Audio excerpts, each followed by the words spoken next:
Hey, good morning. Morning. Good morning. Morning. All right, thank you. Good, good. Now that I know I have your attention. Dick Brandon decided to go to Italy this week. And that would not be Italy, Texas. That's the real Italy. So he asked me to once again stand up here and try to be friendly. Welcome to our meeting today. Eric Smith is going to do a clinic on 3D printing, so I'm looking forward to that. Before we go any further, I'd like to commemorate one of our best modelers, not in our division. He was in Division 3. Brady McGuire passed away Thursday night. Brady was a very, very good friend of mine. Operated on his layout up in Sherman almost 200 times. And he had an op session almost every Thursday night, so it was he was a pillar in our group in operations for sure. So he will sorely be missed. So I just wanted to tell anybody that didn't know. I'm sure a lot of us knew all that already. So I want to thank Texas Western once again, letting us join here and meet here. So what do you got to say? Okay. First of all, welcome everyone to the Texas Western. Anybody here for the first time? Okay, yes ma'am. Who are you with today? John Garfield will be introducing me. Okay. It's a secret. All right, okay, we'll let that sit for a while. Thank you for being here. Everyone, after the meeting, if you want to take a few minutes to walk around and look at the layout, we've got a lot of new things in different places. So progress is being made. Progress is being made. A couple of announcements. Over there to my right, against the north wall, you'll see two tables set up with a lot of model railroaders and other magazines and some binders. Eric Smith brought those from a donation that he received. Those are all free. Everything on those tables are free. Even if you don't want what's in the binders, take the binders. So after today's meeting, whatever is left is going to go in recycling. Oh, wow. So load up. Take as much as you want. It's free. We've got a few books, hardcover books set out. And over here on the side table, we've got a few more hardcover books. This is probably the last meeting. We will sell those. So if you want one of those, buy them today. Otherwise, we're going to try to contact different libraries and see if they want to take them as a donation. The other thing, we're still about a month or so out, but is everybody aware of the Prototype Modelers Convention over here at the Forest Hill Community Center? Everybody aware of that? Okay. How many of you have been there before? Okay, big deal. Prototype Modelers Convention, Forest Hill Community Center. It's like October 25th and 26th, I believe. We're going to have a garage sale on those days. It's a Friday and Saturday. We're going to have a big garage sale on those days, October 25th and 26th. Now, what's going to be unique about this, we're going to have tons and tons of stuff to set out like we usually do. Also, we have decided a lot of the bridges and structures we have in the structure room that are not going to go on phase 2 and phase 3, we're going to sell. These came off the old layout. This is some primo stuff. Primo. This is not Tyco stuff. This is really craftsman built stuff. Big depots, you name it, we've got it. But we've decided rather than just let it sit on the shelf, we're going to bring it out and sell it.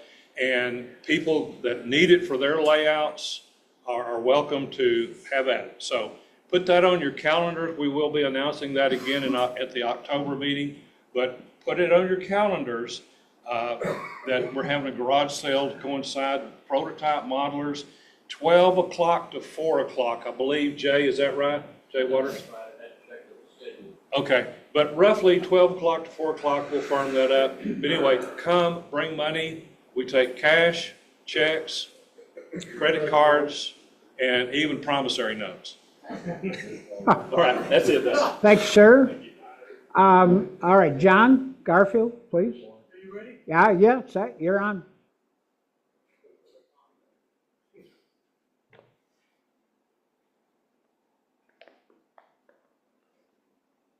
Right there, and you'll be on camera. Oh, you need the mic right there. Yeah, you're on camera over there. You're on camera over there too. So you're good.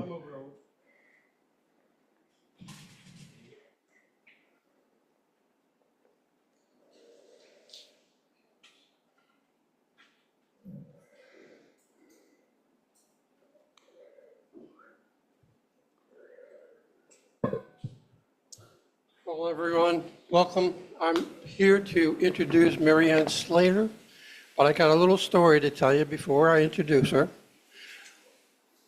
Well, probably 30 years ago, she and my wife were sworn in as officers of the National Women's Association in this chapter here.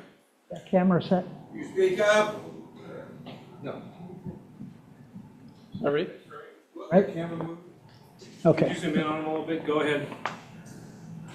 You're good, John. Okay, she was elected as in the National Women's Association. And I went to the dinner they had, and I think it was at the Colonial Club, I'm not sure. And I sat at this round table with another gentleman, much bit older than I am, and his wife, and we talked all evening about all kinds of things. I mean, we talked about vacations and kids, all different types of subjects. Not once did we talk about model railroading. Several months later, I went to Wichita Falls, where he lived, and we were going around visiting various people's layouts in Wichita Falls. I walked into this house, and there's Malcolm. He goes, "I know you." I said, "I know you." And we became really close friends after that. My wife and I would go up probably once or twice a year to Wichita Falls, and we would have dinner with them, and we would talk about railroads, and my wife and his wife would talk about quilting. Excuse me. And I just knew him for a really long time, and he was a real good friend. Now, being a friend, you had to know Malcolm. He was always a giver. Please, always a giver. He gave me a few things I want to show you. This is a enclosed loader that he gave me, that he was working on. And he said, "Here, you take this, take it home, put it on your layout." It's labeled specifically for his railroad. Really, really good job. Take a look at it. Now, Malcolm was a real expert on track laying and switch building. He built this one, and it was for a Dallas Cowboy at the time. It was probably 20 years ago that he built, and it's an unusual design in that it has a switch here that would route the train in one of these two, and a switch over here that would only switch this way or this way. But you notice on this, there's not a reverse switch or another switch on this track. So it's a very unusual design. It wasn't incorporated in the guy's layout, and I can't remember the guy's name, but he was one of the Dallas Cowboys. And Smith, by any chance? No, it's got a big logo. I honestly don't remember, but it could have been. Yeah. This is another three-way. John, it was Emmett Smith. Was it Emmett Smith? Okay. Emmett Smith. This is another three-way that he built. And you take a close look at it, because you got to look at the precise accuracy of the way he built these. Now, this one's not isolated. And he said to the person he was building this for, you figure out how to isolate it. But I'll tell you, he had a train room in his garage, essentially, and the train room, or the train layout, took up the whole one-car garage. There was not a bit of scenery on that layout, because the only thing he was interested in was the track work. Now, you go into that room, the garage, and along the walls, both long walls, was brass engines and other cars and stuff, not that he built, but people gave to him because he built track layouts and turnouts essentially for people all over Texas and Oklahoma. And that was his reward for building it, because he didn't take any money. He would never take a dollar.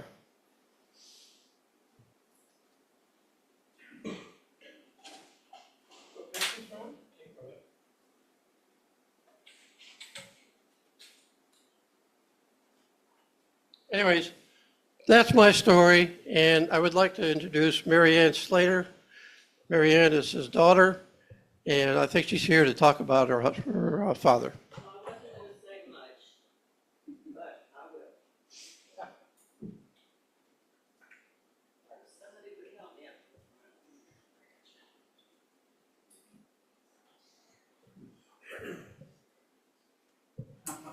You're not the first person to give me grief for wearing it. Oh, okay. I won't hold it against him. I just told him that he's helping me, even though he's a tech graduate. My dad was nagging. Yep. He only got to go 1 year because of depression. This one will work. I'm gonna talk right this way. This one will work. Right here. Okay. I'm not used to a mic, so bear with me. I told John I wasn't gonna talk, but I can't help it. I love to talk about my dad. Yes, he was known, is this on? Yeah. Can you hear me? Yeah. He was known for his track work, like he said, but he was also known for a couple of structures he did. One winter, when we lived in, oh, and by the way, in Dallas, he built a room 16 by 20 for his layout. Then we moved to Wichita Falls and was always going to build onto the house, but never did, even though he was in the construction business. Anyway, my dad started his love for trains as a boy. He lived in Wichita Falls. He walked about 8 blocks to school, Sam Houston. And coming back, there was a lumber yard next to a railroad crossing. And in those days, you could pick up scraps of wood. And he built a layout in the backyard, my grandmother told me. Well, that was the beginning. People said, why didn't you ever go in the business? And he said, no, it was his love, his hobby. Well, we ended up in Dallas. No, I'll take it back. He went to war.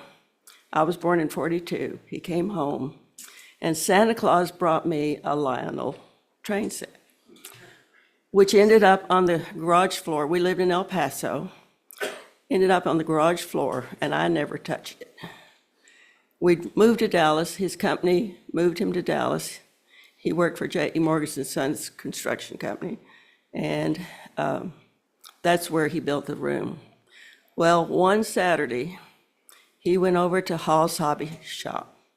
You all might be familiar with the old hobby shop. And they were great friends of ours.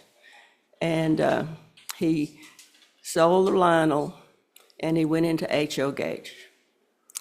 And we had a screened-in porch, which he ended up closing in for a while before he built the big room. But then he was full-blooded German. He was a perfectionist. He loved trains. He was very active for many years till he passed. And I wanted to say something about also what was on the shelf in the garage in Wichita Falls. It was 2 bridges that he had built one winter on my mother's mahogany dining table. She was very much supportive of my dad. Well, Cliff Robinson, I don't know why Dad didn't go, but he took the larger one of those that was named after my mom to, I think it was a national convention in NMRA in Oklahoma City. And Daddy won Best of Show. Cliff came home with a loving cup almost as big as me. And then the next year, and a small replica. Then the next year he had to give it back to whoever. But that was how precise he was.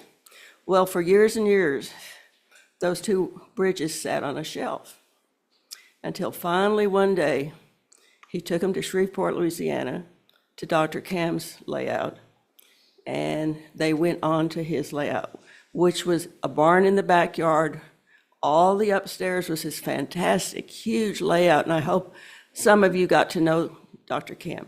He was wonderful. So one weekend, there were two gentlemen and my dad and I, we drove to Shreveport. And we went up to the layout and I looked around and I said, Dr. Kim, would you please run a locomotive over that bridge? And he did for me. And I got a picture of, well, David Spencer, Dr. David Spencer in Wichita Falls, he was with us. He was a great photographer, is a great, and he was doing photographs. And I do have a number of wonderful things, Daddy and friends and all. And he also was known for his scratch-built cabooses. In fact, I still have his number 1. And the name of his railroad was Caruth and Central. We lived on Caruth in Dallas. And that's where he started his HO and continued it in Wichita Falls. He died at the age of 89. I'll just say one other thing since I mentioned Tech and A&M. At his funeral, it was full. It was standing room only. And what we planned to do was, other than the regular music, which was wonderful, we played the Aggie War Hymn. And I was on the front row, and what was so neat was to hear the people when they recognized the melody, how they started chuckling. And that was a great way to end his funeral. He was a person that loved everybody, and Daddy loved everybody. He never met a stranger. Like he said, he was very giving. When he was doing a lot of the track work in his later years, it was on the kitchen table.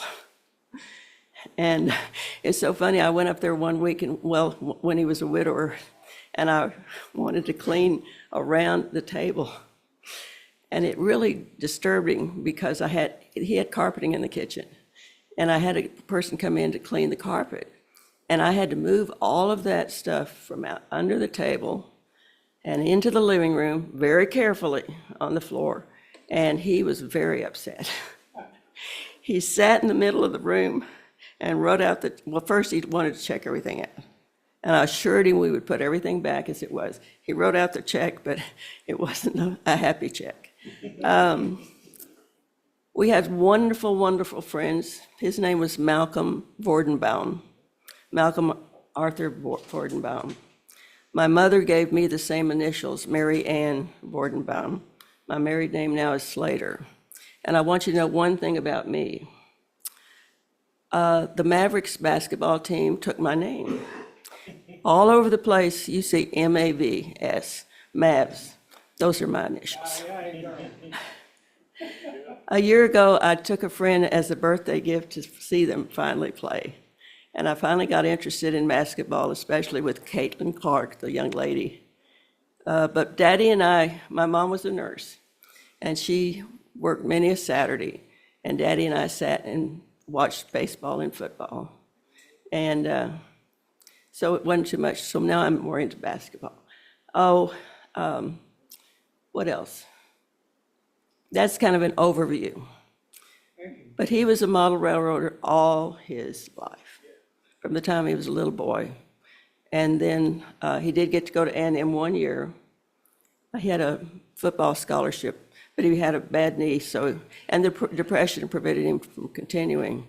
So he went to work for a construction company as a master carpenter, and then went to war, married my mom, and they had me just before the war, or as it was starting. He came home, and that's when Santa Claus brought me to Lionel. Thank you for listening. Sorry about my voice. Oh, it's great. I brought water. And she's right about having a layout in the kitchen, because he built for everybody. And one time I went over there, and there was a switching yard taking up, 8 feet on that table. So At least, yeah. He was quite a gentleman. You know, Got your walker there? my cane, thank you. Oh. And I'm so glad to be visiting y'all today. I would love to become a member. I am a member of NMRA, Well, you come here.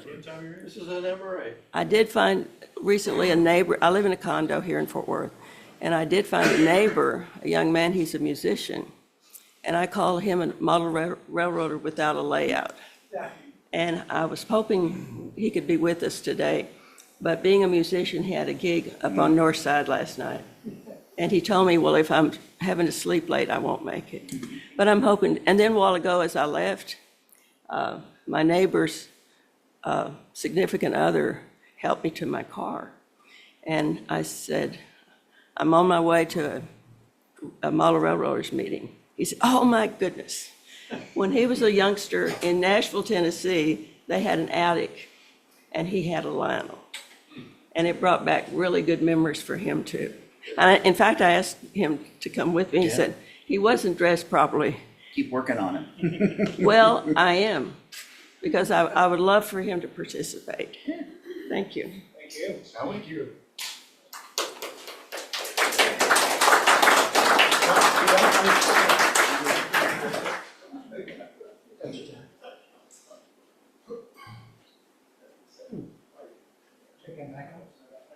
No.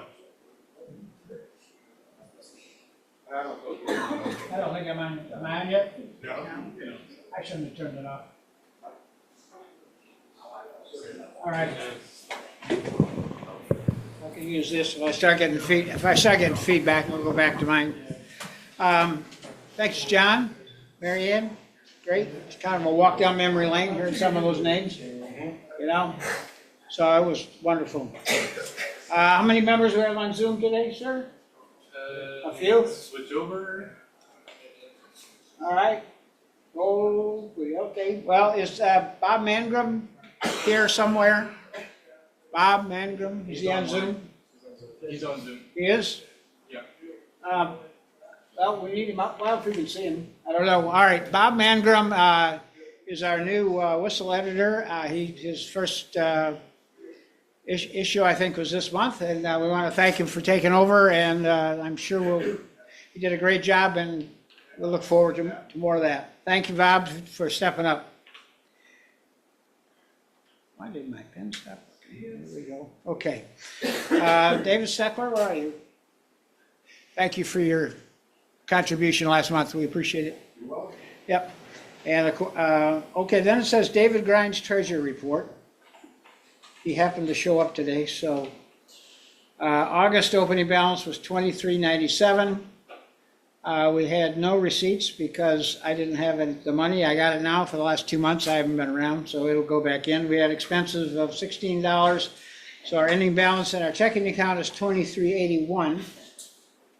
If you remember back earlier this year, we got a check from our participation in the National Convention, and we took that money and put it in a CD. I'd just like to tell you now that $22,000 that we put in is now $22,435. So it's sitting there making money, and we don't have to do a thing. It's good. That expires in December, so we'll have to decide what we're going to do at that point. Party. Yeah, I mean, party, yeah. Big Boy's coming, as you know, on a fall tour be Fort Worth, October 10th to the 12th. We're involved in that visit. Mike Mackey is looking for volunteers. Mike, are you here? I didn't see you. He's online. He's online. Mike, can you open your mic maybe and let us know how the volunteer situation is going? Thanks, David. The big boy is going to be arriving on it's going to be arriving on Wednesday with a closed arrival into the Fort Worth yard. And then on Thursday and Friday, it will be open to the public. Right now, we've got a number of people that have already signed up for being volunteers.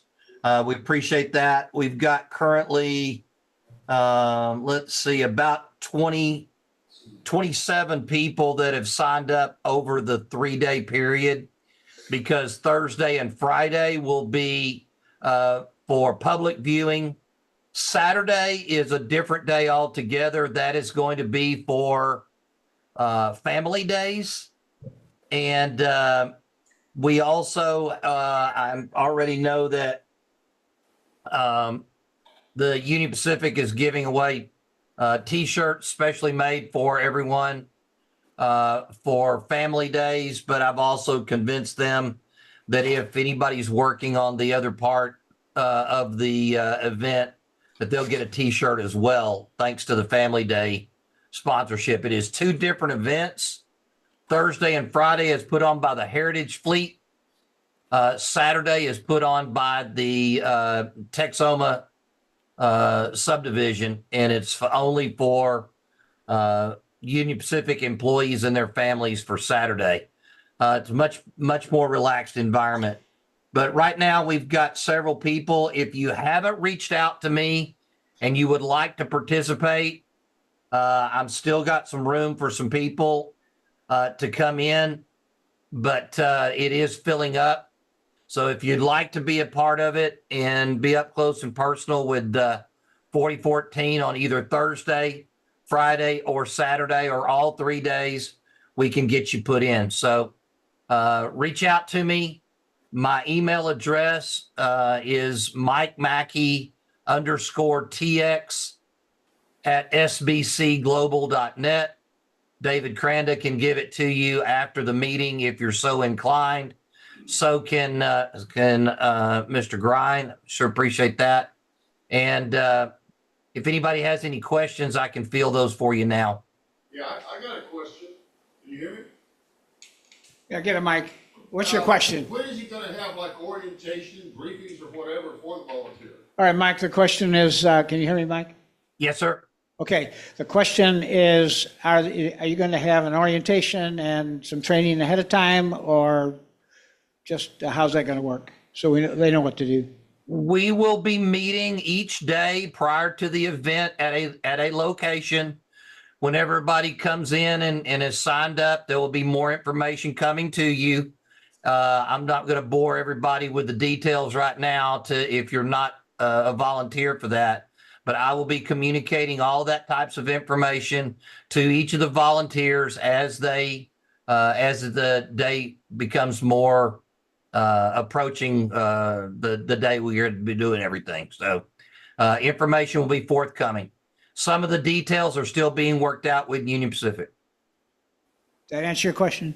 Okay, good. Any other questions for Mike? Yes. What's the display location gonna be for Thursday and Friday? Where's the display location, Mike? The Texas Pacific Depot downtown for Thursday and Friday. Okay. I think it was there last time, right? No, sir. Oh, a different place? Okay. Different location. The T&P Depot downtown. Anything else? Mike, thank you very much, sir. And thanks Yes, sir. David, thanks for heading this up. David, did you have an announcement regarding Brady? Yes. Yes, I said that at the beginning. I'm sorry. I missed that. I joined it just a little bit late. Thank you for doing that. That's fine. Yeah, you bet.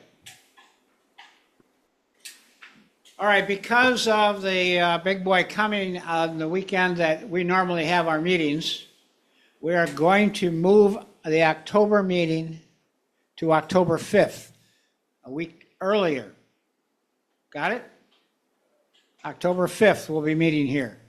That meeting involves a make and take. And Jim, you want to just tell us where we're staying with that? You're going to need to get to a mic. Closest one is probably right here.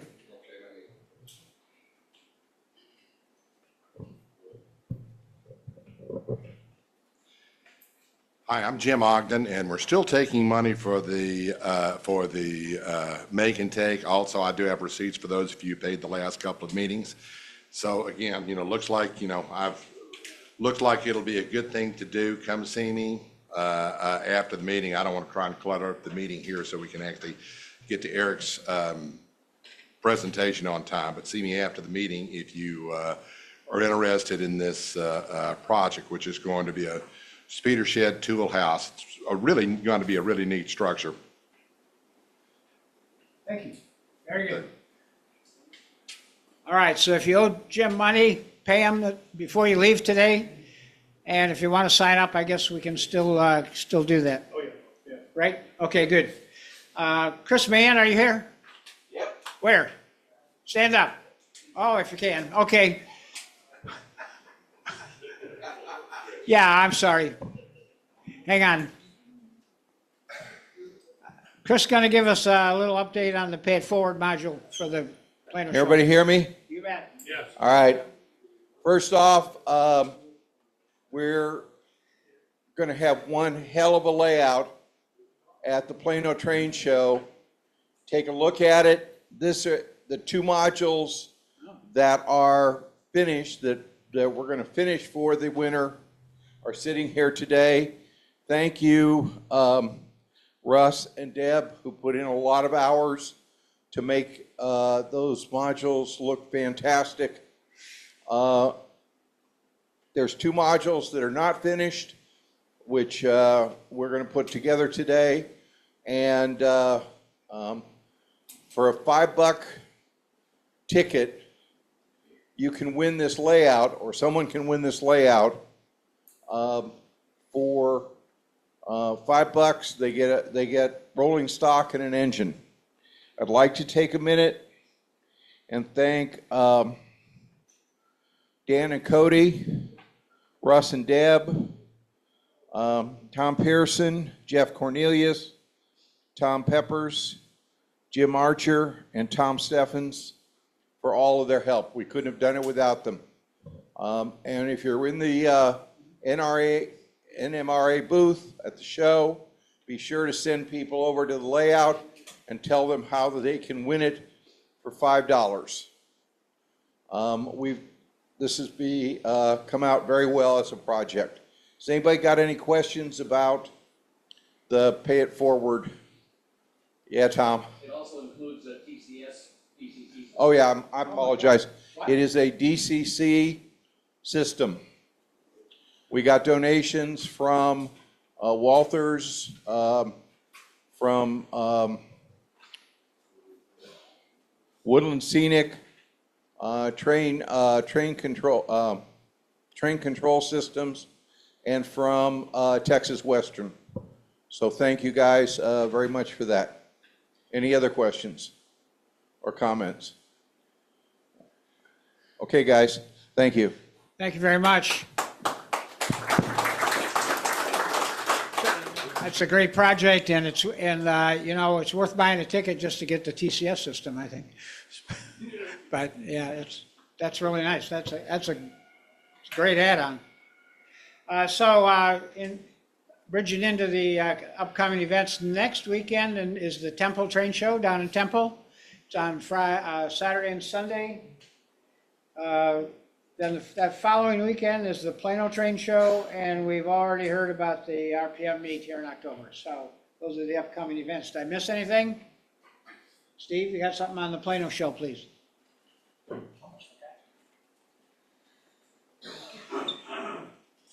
Be careful when Dick Brandon calls you and says, I need some help.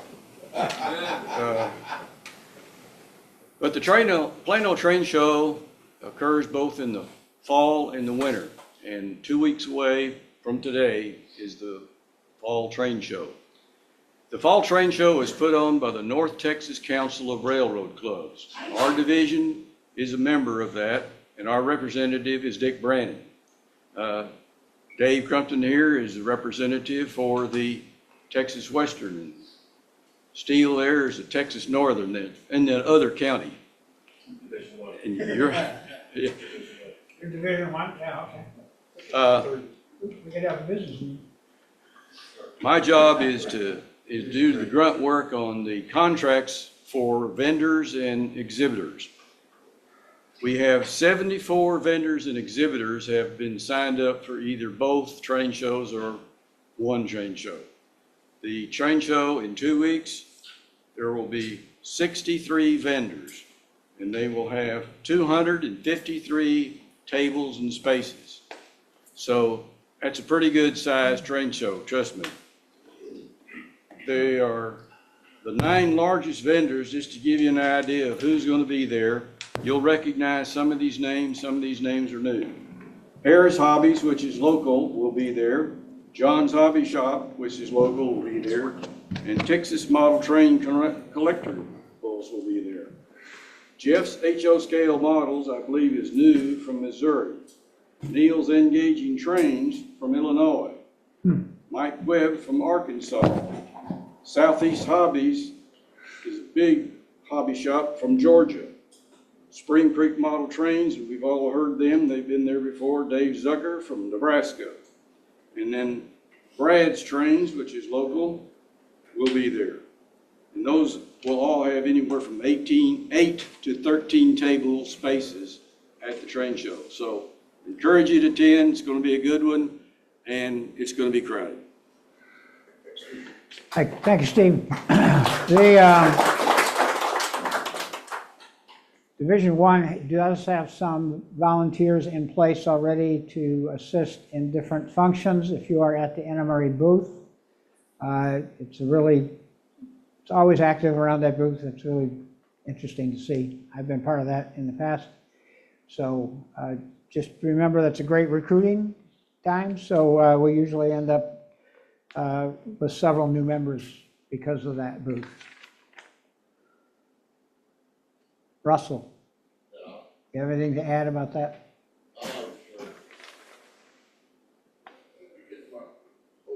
I think that mic is active right in front of you. Everything okay? Is it on? Pick it up a little, I think. Hello? Yeah, okay. All right. We've got several volunteers, but we still have open spots for every time and every day for the show. We're going to be doing a multitude of stuff there. The members sign up being one of the main portions of it. But we're also going to have model building. We're also going to have our test track there to operate on people bringing trains to see if they run or not. But the model building and stuff will also be encouraged with the Pay It Forward. So you could be a part of the Pay It Forward program, helping us build trees or other structures or anything we want to put on as part of the giveaway as well. If you want to be a part of it, come see me. I've got the sign-up list on my phone. Really appreciate it. Like I said, any day available. I think Friday's setup we already got covered, but Saturday and Sunday, anytime you want to show up, just come on in, step in the booth, and I'm sure we'll find something for you to do. Thank you, Russell. I'm going to go back to Mike Mackey for Division AP announcements. Mike, are you still with us? I'm sure you are. Unmute myself. Okay. Had a great number of people in August get a lot of awards. I think Dwayne Richardson is there today. Yes, Dwayne, can you come on up and make some presentations to these folks? While Dwayne's coming up, I will also tell you that we've got several other people that are working on different things. I went over to Stu Stabinsky's the other day. He's working actively on completing his Golden Spike and his scenery. We've got several other people, I think, turning in different things. I think Mr. Cowles is working on his prototype modeler. I think Tom Pearson is working on 2 or 3 different certificates. I think Brother Ogden is working on a couple of certificates. So we've got several different things coming to fruition. I know a lot of you have done a lot of work that we just need to get the paperwork signed in for. And I've got the paperwork in my hand. Dwayne, I'll get that to you. For Kim Hayes turned in her paperwork for volunteers. So we want to recognize her for doing that. Dwayne, I'll kick it over to you now since you're there and you've got those certificates in your hand. Thank you. Yes, sir. Thank you, Mike. Yeah, we had a real banner crop last month, and it's not to say that this month isn't a good month at all. It was a really good month, just not as good as last. Last month was, kind of record-setting as far as my tenure as the AP chair. But we've got a few to hand out here today. Is Mr. McComas with us today? Second chance to give him one at a meeting. If not, I'll get it in the mail to him. Mr. Ogden. All right. Front and center. I'm gonna come up over here and put you up against the wall and give you the Castro. Or I'll put you up against the wall and shoot you. I've got some students that would really like to. Oh, I bet you do. Here we go.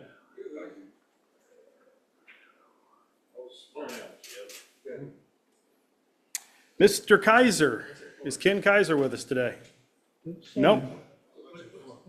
Oh, yeah, sorry. Yeah, he got his author. Ken Kaiser got scenery. Harold, are you with us today? He is out of town. Harold earned his electrical. Dr. Ross, have you come in yet? No, that's right. He's out of town too.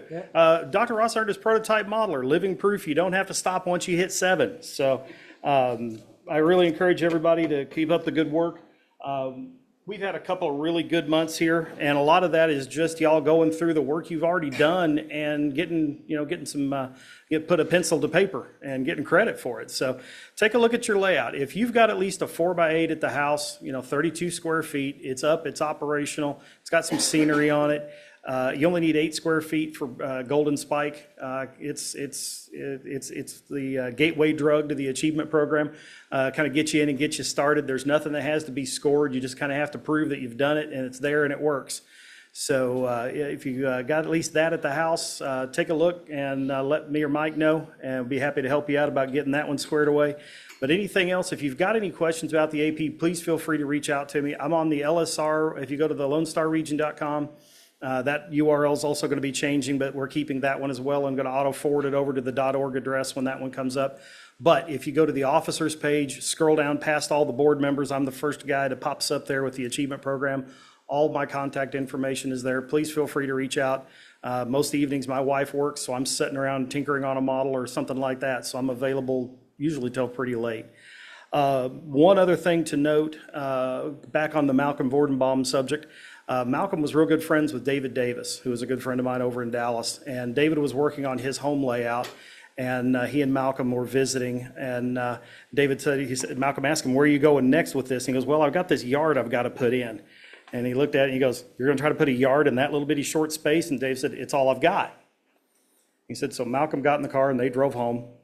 About Wednesday that next week, David gets a phone call. You need to come up to Wichita Falls. He goes, why? He goes, you need to get your freaking yard off my kitchen table. That thing went from one main line in to either 8 or 10 tracks in about that much space. I mean, you would get off of one frog and immediately go into an abbreviated set of points for the next switch. It was the most amazing thing I've ever seen. The other thing too, if you're ever at anybody's layout, and this is a really good tell of Malcolm's work, look at the throw bars on the track work that was going around. It's all Formica. He would go down to what we would see at Home Depot or Lowe's and get the little Formica samples and then cut them into strips and use those for the throw bars. They're really, really strong and they're not electrically conductive. And they're really good for making throw bars out of them. That's a tip I picked up from him. But at any rate, yeah, he was really known in the contest room around the LSR, was in every year with a caboose and always did well with it. So he is definitely missed, that's for sure. Anyway, back to the regular programming. You bet. We got to move on here. Time for Q&A. If we have any questions about your modeling, building your layout, who's got a question? Anybody? Yes? Who in the back? I heard something.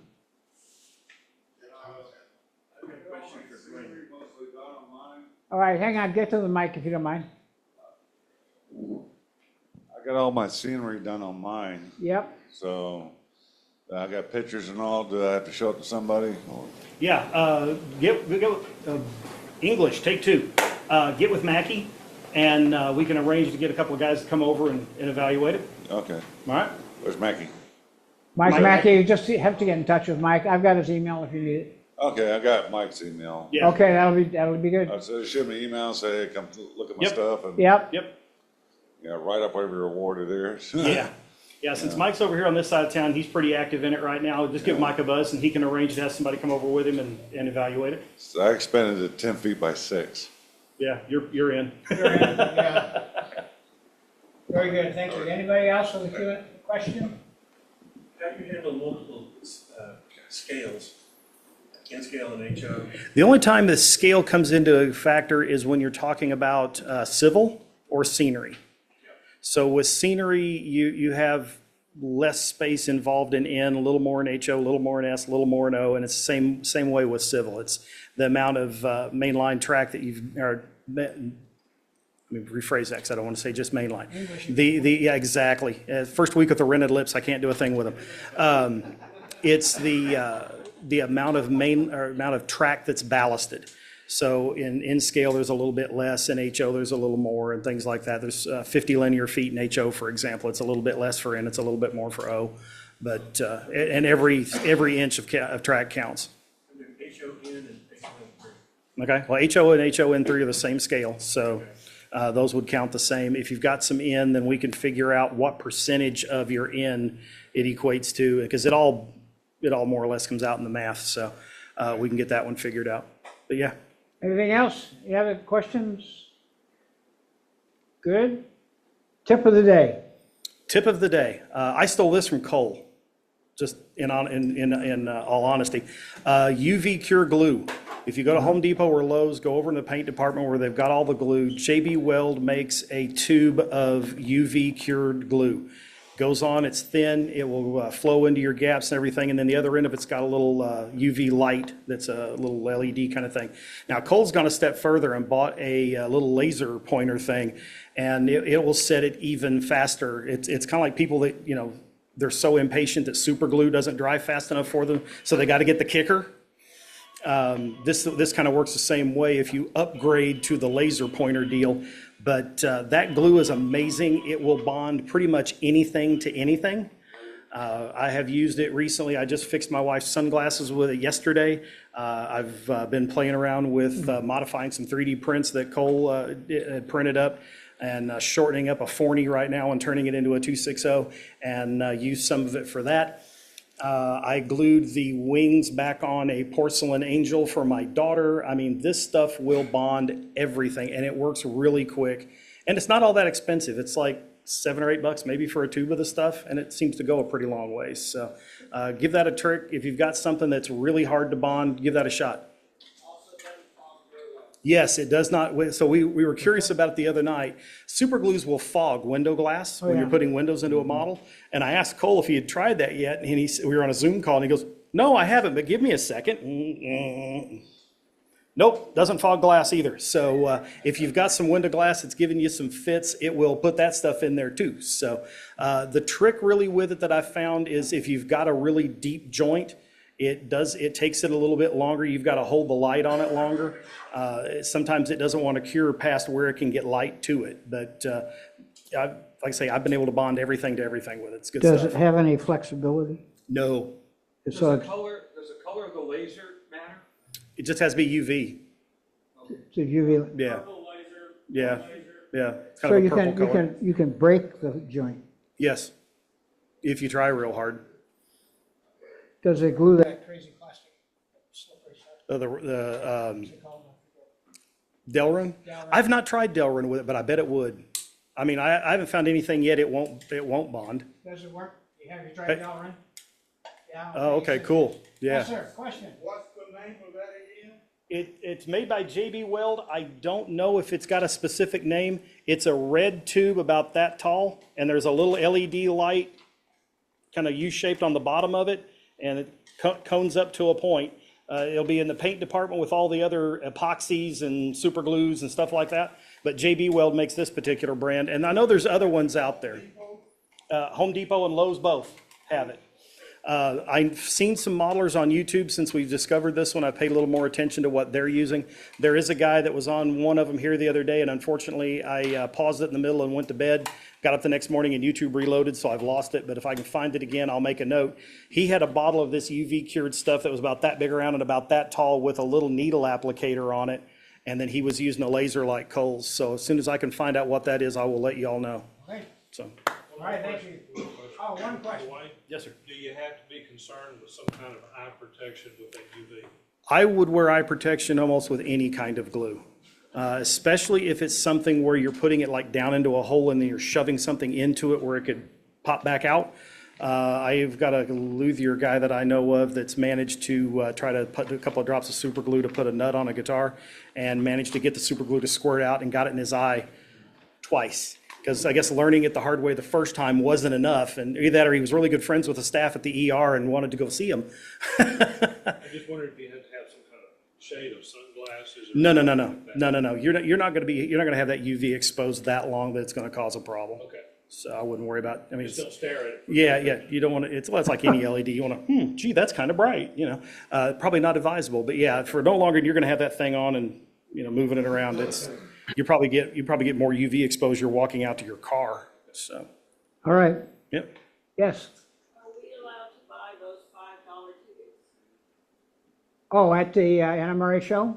For the, I mean, ahead of time. Oh, ahead of time. Wants to buy one early. Wants to buy one early.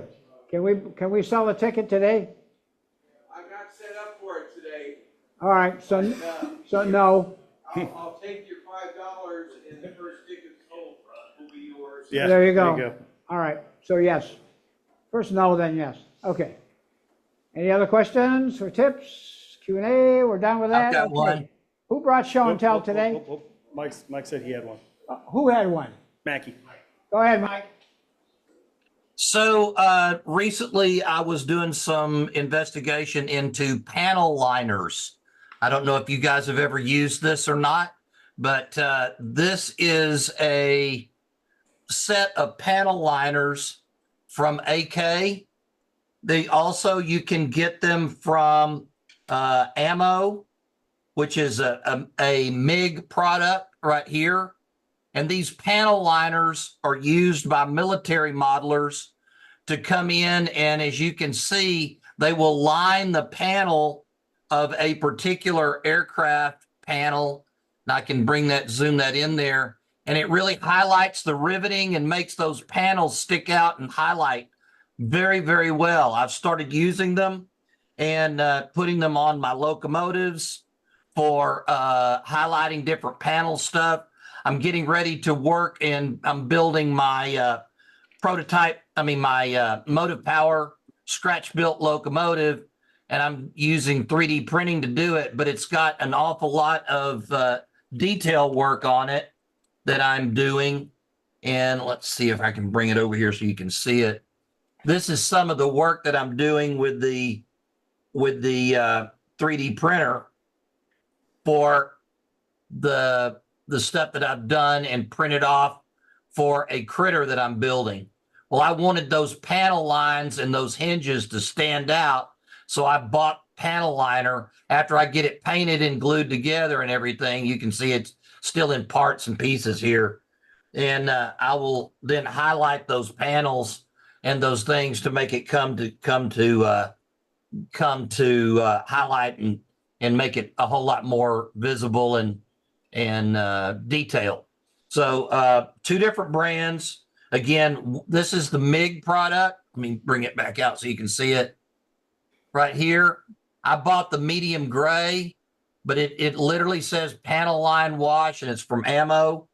And then I bought this set right here from AK, and it's 5 different colors that are here, and you can get them everything from let's see, this one is white and winter camouflage, desert and sand. This one is for black. This is for gray and blue. Then this one is for brown and green.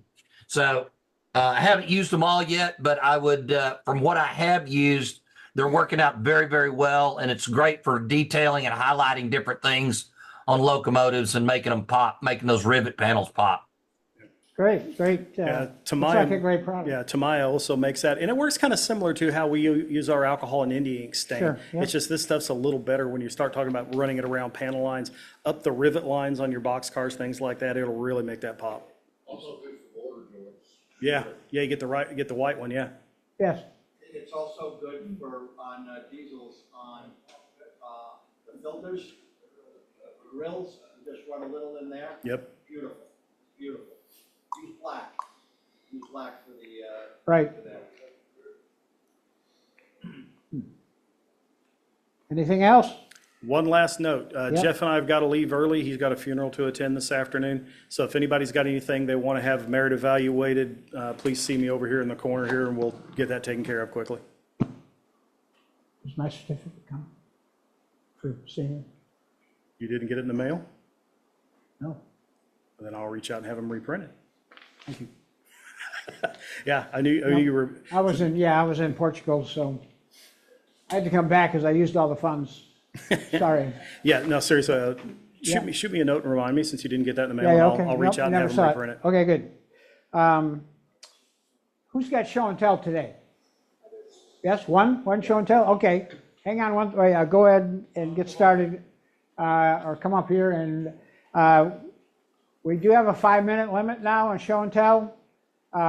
David Crumpton is gonna time us, people doing show and tell, and he'll give you a 1-minute warning by standing up, frantically waving his arms, whistling Dixie and brandishing his sidearm. So he'll give you a 1-minute warning. Thank you very much. I want to see the arms waving. Okay, good. All right, who's up? Me. Okay, good. All right, a few weeks ago, Hang on, you need a mic? yeah. Okay. I don't think that one comes out easily. Here. Hello, okay. A few weeks ago, I ran across a free website for printing bricks, pictures, sheets of bricks. We're going to bring the website up in just a moment. You can select your color, your type of brick, the color of your mortar, the bond of the brick. For those who don't know what brick bond is, I didn't until I researched it. It's the way the bricks are laid out. Are they staggered? Are they on top of each other? Are they lengthwise, short end?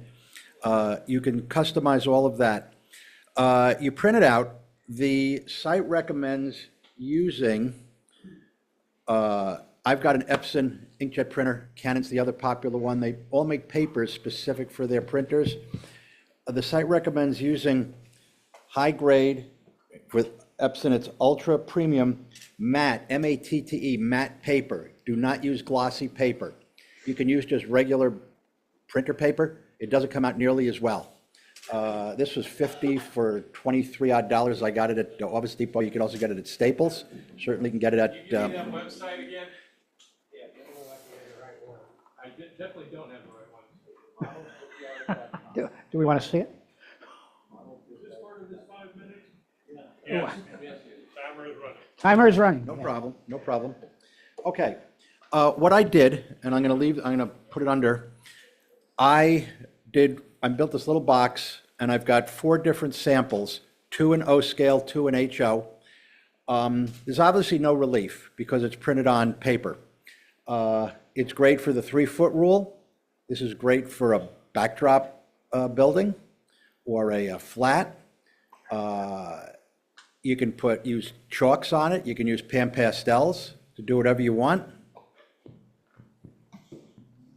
Oh, there we go. Okay.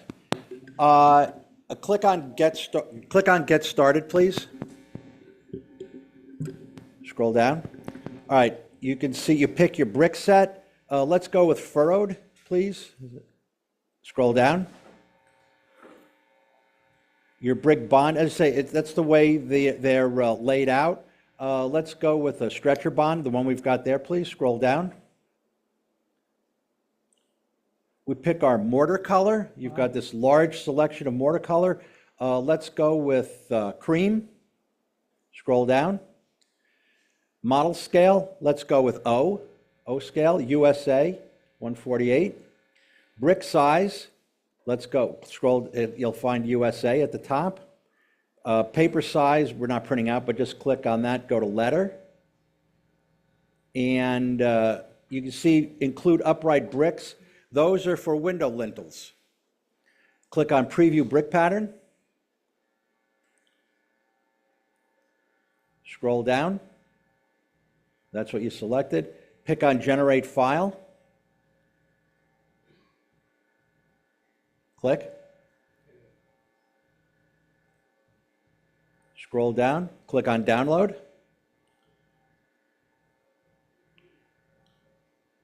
Quick. And then click on that. And that's what it looks like. And you get a sheet, you print it out, you definitely want to use this paper. It makes the premium paper matte or whatever the Canon version is. It makes a real difference. Thank you. And if you can go to the little camera here on the table, please. There. So this one's an O. This is kind of like what we just generated. 1 minute left. Okay, here's one in HO. Huh. Here's another one in O with a different design. This is white splatter. And another one, hello. Big show. This is HO, there it is. Chalky beige. This is free, emphasis, free. And like I say, you can finish these with chalks or pan pastels. And they look great. They really do. Great presentation, sir. That's it. Thank you very much. I'm going to leave this up here if anybody want to look at All it right. on the break. Any other show and tell? Oh, yes, Russ. Right, I talked to Clarence about this one on Thursday. I had no idea how to approach it. I went to Hobbytown, and I found a TK26 two big oak tree kits for $8 on clearance. I opened them up, and it's just two bats of mat, metal, bendable metal arm, and all that stuff. I didn't know what to do with it. So yesterday I sat at my workbench and I made this guy with it. Yeah. And so he's going in my campground. And this guy. So just show you all that Thursday when I talked to Clarence, I had no idea what to do with him, and I came up with that in a day. So Outstanding job. Very good. Thank you. You didn't have to time that one. You didn't have to wave your arms or anything. Where's your gun? All right. That it? It's not it. I think last month we started our Deal and Duds again. Does everybody have a ticket? That's mine. No, it's not. Hand those to me. Sure. 3 blue boxes. All right. Everybody got a ticket?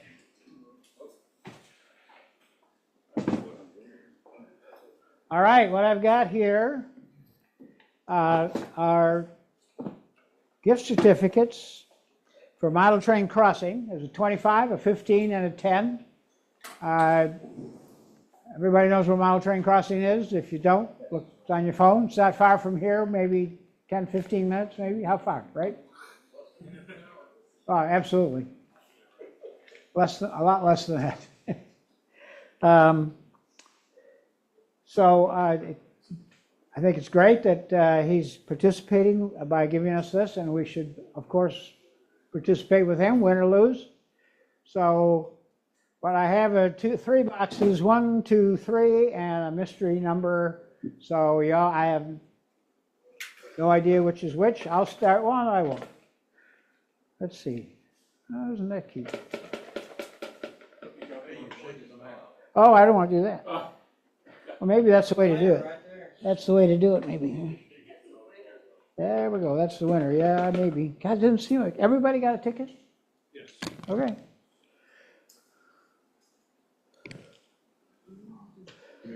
I'll read it out. Right? I have, I'm going to read the last 4 numbers. Ready? 6385. 85? 85. Ding. No, sit down. Come on. 1, 2, or 3. What do you want? I'll take number 2 since Number it's the 2? closest.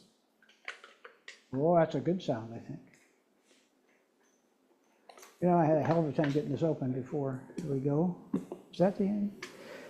You know, Your 5 minutes is up. yeah, here you go. Enjoy. How much? All right. How much is it? I don't know. $15. $15. Yes, very good. All right. Thank you. Yes, sir. Thank you very much. All right. Next number. Thank you. This is why I need my glasses. 6402. There we go in the back. We have a 1, a 3, and a mystery box, so good luck. What's your name? Danny. Danny. Danny, everybody, this is Danny. Anything? All right. Pick a box. 1, 3, or which one? I'll take the mystery one. The mystery box. Oh, that's a good sound. Here you go. What do you get? $10. Hey, all right. That means that $25 one is there or there. And the duds. And the duds. This is always fun when we do it that way. Stuart, give me a ticket. Pick your own. Ready? 6, 3, 7, 3. Oh, Betty, come on. Which one you want? You don't even need to get up. Just tell me which one you want. 3? Ready? I believe you did it. I believe you did it. Look at that. $25. Wow. All right. Well, unfortunately, the next number, guess what you get? I'm going to draw it. Just because I feel sorry for you. Ready? 6, 3, 7, 7. Come on. 6, 3, 7, 7. Nobody? Who's got it? Anybody? Come on. 6, 3, 7, 7. Come on. No, you got it. Guess who? Guess who? Well, there's only one left. Only one up. Have some duds. Can I get some duds? Get some duds. Look at that. You can No oh, certificate? No certificate. Just Just duds. All right. Anybody want a dud? All right. Dan, thank you to thank you to Model Train Crossing, and that'll be that. Be sure to thank Avery and Russell for the gifts of these things. But say again, sir. I'm sorry. Oh, Avery, yes. When you go in, be sure and thank them for the gifts. Thank you for reminding me. When you go into Model Train Crossing, be sure you thank Avery, who's the owner, that he is participating with us and to give us these fine gifts. He's just doing it just to get more business from us, so please go and take care of that. All right, we're taking a break, 10 minutes. Come back. Eric has his presentation ready to go.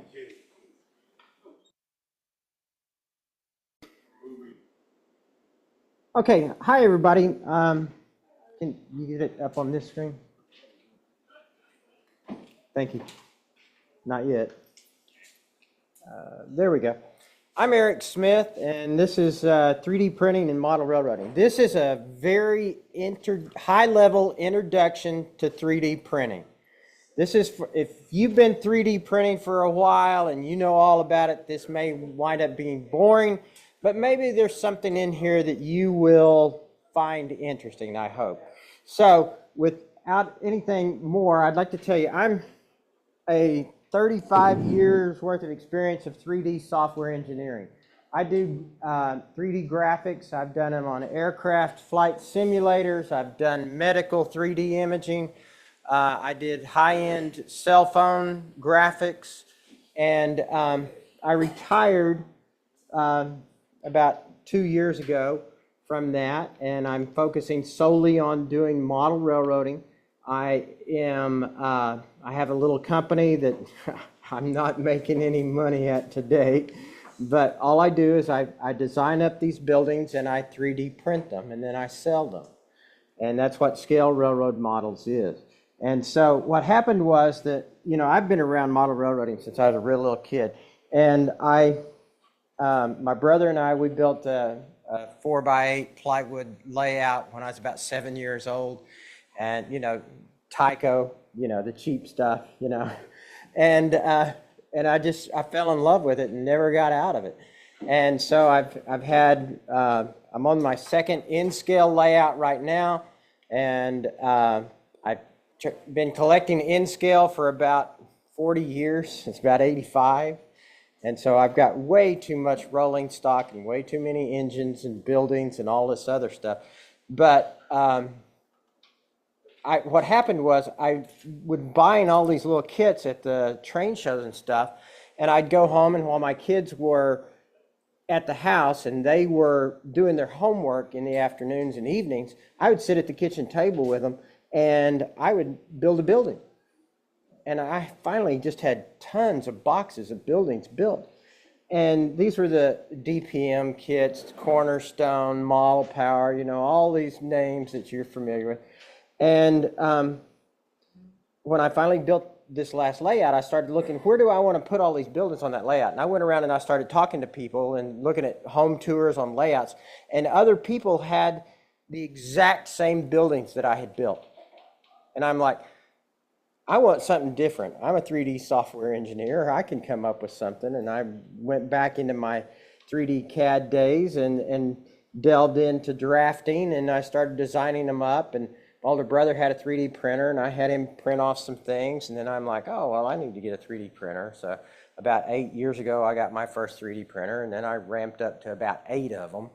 And so I'm back down to 3, but I've got 1 in the mail coming. So, and I've done both the 2 different types, and we'll go into that. So this is just going to be a high-level introduction to what is 3D printing. And so with that in mind, 3D printing is additive manufacturing. And you're like, I don't know what additive manufacturing is. Additive manufacturing is putting one layer on top of another to build something. And most of you in here have done this. Everybody knows the pink foam, right?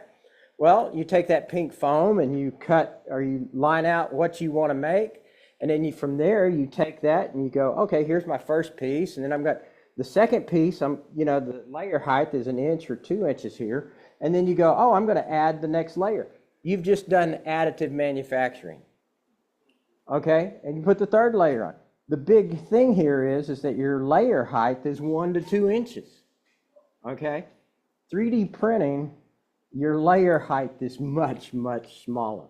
It can be from 0.05 millimeters up to 0.2 millimeters. And that's like 7/100ths of an inch. Okay, it's very small. And to give you an idea of just what that means is this is 1/3 the size of a human hair. Okay, you can see that the chest root pieces out on somebody's fingertip. You can go that small with 3D printing. Or you can go really large. I don't know how many of y'all saw this on the news this past summer. There's a company building a 3D printed house over in Fort Worth. Okay? And it's doing the same thing. It's doing additive manufacturing. And what it's doing, if you can see it right in here, those are layers of concrete. And it's just putting down layers of concrete, building up a house. And so it's just the additive manufacturing of putting a layer on top of a layer on top of a layer. And that's, so this is an example of additive manufacturing for a Vallejo paint holder. Pass that around.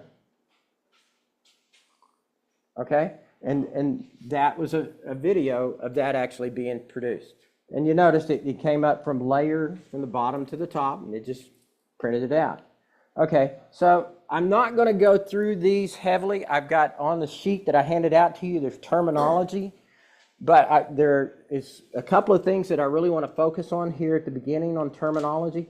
And it's in 3D printing, you've got to think in 3 dimensions. If you remember back to algebra and trigonometry and geometry and all that stuff in high school, you had x-axis, you had a y-axis, and you had a z-axis. Okay? And basically what that means is that you have these axes that go in 2 directions, and then one pops out to the top, and that's your 3rd dimension. So if you're talking an x and y plane, that means positive x, positive y, Or if you go to the XZ plane, that's vertical. Or if you go to the YZ plane, that's vertical this way. Okay? And that gives you all 3 dimensions of a 3-dimensional print. And so then the next one is a CAD drawing. That's just a computer-aided design. And like I said, these are all on the handout. So if I use them later in the presentation and you hear a word, look to there. Okay? The other one is extrusion. Extrusion is something being shoved out of an orifice. Okay? An example of that is everybody remembers the little Play-Doh thing that just would squeeze the Play-Doh out, or spaghetti noodles. You know, that's kind of the same thing. You do cake decorating, when you squeeze the little tube and it comes out, you're putting something through a nozzle, and that's extrusion.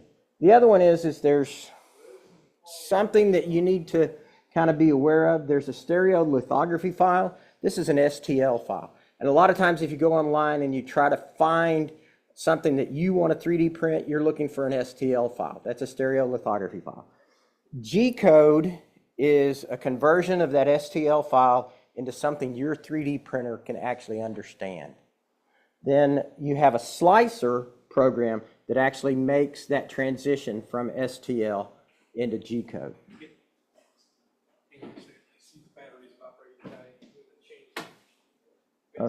Okay, and so there's 2 types of, or 2 main types of 3D printing. You have filament printing, which is a spool of plastic, and there's tons of different types of that plastic, or you have resin, which is a liquid.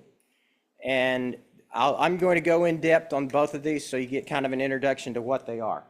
And so then also another thing is a build plate. That's where you're actually building and putting the 3D print onto. The nozzle is what, if you're doing filament printer, where the extrusion part of the plastic comes out, and it's heated to real high temps, 200 degrees C. When you think about that, that's about 400 degrees, you know, to almost 500 degrees that you're talking the plastic melts at. So it's easy to burn yourself. The bed temperature, that's the print bed, is anywhere from 60 degrees C for one type that's called polylactic acid, PLA, or up to 100 degrees for styrene, ABS. An FEP plate, that's for resin printer. I'm not going to say the name, but what that is, it's a non-stick plate that will actually, you put in the bottom of your resin vat, and when your print bed comes down to it, it will expose it to it, and you can bring your print bed up and it will generate up a 3D print. Infill is parts in the middle of a print that you're not going to see because it's not on the outside. So you have different levels of infill. Then support is something that holds up pieces that hang over. Because if you think about it, if I'm trying to do that additive manufacturing and I've got something that's hanging out here, how do I make it to where it's going to stay there until I finish printing? And that's what support is. The last one that I've got on here is spaghetti. Spaghetti is a 3D printer's worst nightmare. And I will give you some examples at the end of this, what spaghetti looks like, and you'll go, oh yeah, I can understand that. So let's go and talk about the 2 different kinds of, or 3 different kinds actually of 3D printing. You have the FDM print, which is a spool of plastic, and there's tons of these different types of plastics. The price on these would range anywhere from $20 to $50 for a spool. You can get very specialized that can even go up in that, but it's fairly inexpensive for a 1 kilogram spool. Then the other one is the resin for the SLA. So you have FDM and SLA. Those are your 2 main types, and you can think of those as filament and resin. Okay? And so its prices are pretty much the same as your FDM. Okay, the other one is a selective laser sintering. This is not cheap. This is where you have a powder that you're shooting the laser into that hardens that powder. These machines are very expensive. at anywhere from $50,000 to $250,000. So these are your commercial people. These are not home use type stuff. And a 1 kilogram bottle is usually about $500. So So does this, that make a stronger product? it does, and it's just the high end of 3D printing. Is what it is. the one you have coming? No, I've got a very cheap SLA printer coming. So then let's talk about that layer height. Okay, if this from here to here is 1 inch, okay, 1/2 inch, 1/4 inch, there's 1/8 of an inch, that's a 1/16 of an inch. Well, what do we have down here on the bottom? That is 1/10 of a millimeter. Think about how small that is in comparison to 1 inch. That's how tall a printer can print each layer. So to give you a comparison, a human hair is anywhere from 0.016 to 0.05. So it's about half of that. So a 3D printer will be about twice the width of a human hair. Is that determined by the nozzle size? It's not determined by the nozzle size. It is determined by the slicer, and you set the layer thickness in the slicer. Nozzle size kind of primarily just the width of when something comes out, how far it's going to cover. So if you've got a 0.4 nozzle and you're trying to print a line that's 0.2, it'll go, no, I can't do that. So then let's talk about the construction of a 3D model. 3D model is something in 3D space. And what you do is you have some idea of something that you want to make. And from that, it's converted into an STL file. From the STL file, it gets sliced to go into the printer through this slicing application, a slicer.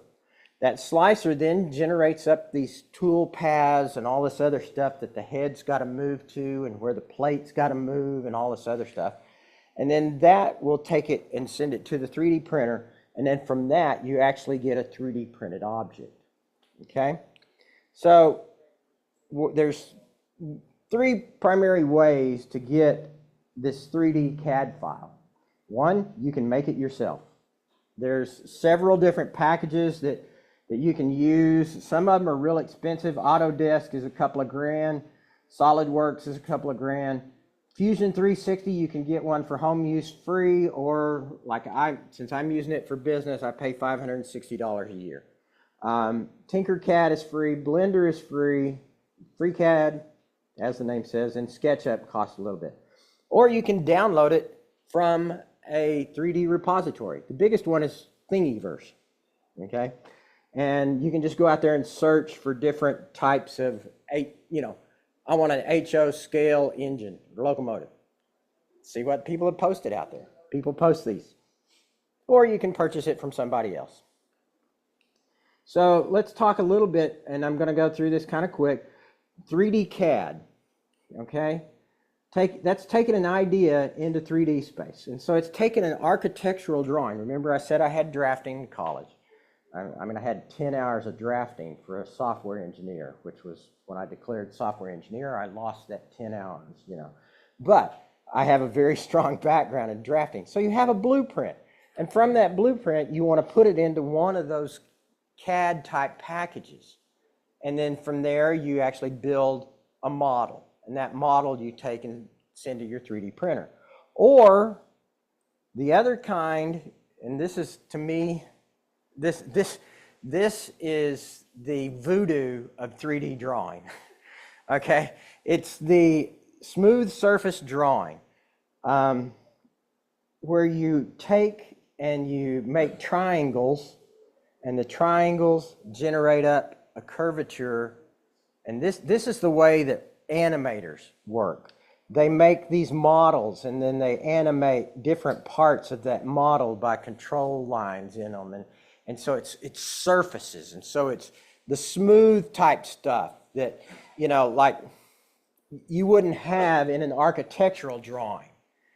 So this is kind of more feel-good type stuff, if you ask me. Now, mind you, my youngest daughter has a degree in animation from A&M, and that's what she uses. She uses Maya, and she actually generates up these kind of models.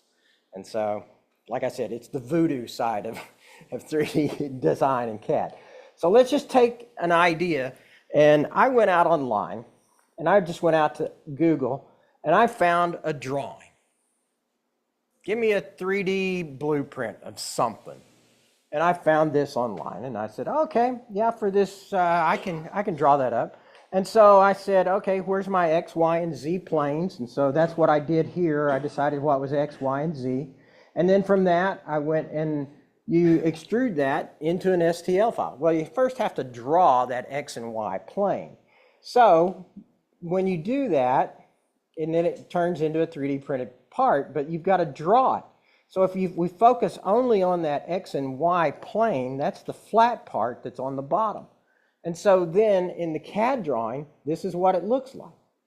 And you'll notice that, okay, let's say this diameter was 22. Well, it says right there the diameter inside is 22. Then like this is 12 across there. Well, I've got 12 across there. So I designed up this based upon that drawing that I found out on Google. And this is the XY drawing. And from the XY drawing, then in your 3D CAD package, you remember that extrusion? Well, you extrude that into the other plane. So if you're in your XY plane, you extrude it up into the Z plane. And so what that causes to happen is you get a new 3D body. Okay? And so that's kind of what it would look like. And then you go, oh, well, you know, to make it look like that drawing that I saw over here, I've got to do something with that square top part.